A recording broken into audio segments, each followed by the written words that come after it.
Hello বন্ধুরা, আমি দীপিকা বর্মন তোমাদের সবাইকে স্বাগত জানাই এই চ্যানেলের আরও নতুন একটা ভিডিওতে।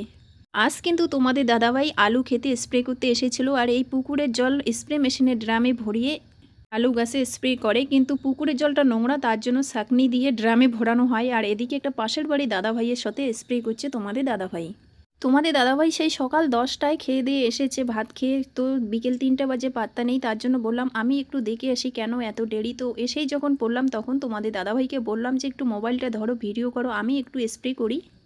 আর এদিকে দাদাভাইটা বলছে যে স্প্রে কিন্তু একটু এদিক ওদিক গন্ডগোল হলে কিন্তু সব আলুর গাছে ধসা পড়ে যাবে। তো আমাকে শিখিয়ে দিচ্ছে যে এভাবে ওভাবে করো, কিন্তু আমার দ্বারাই হচ্ছে না। আর ট্যাঙ্কিটা ছিল ফুল ওষুধ মেশানো জল, মানে হাঁটতেই পারছি না, মনে হচ্ছে যেন পড়ে যাচ্ছি।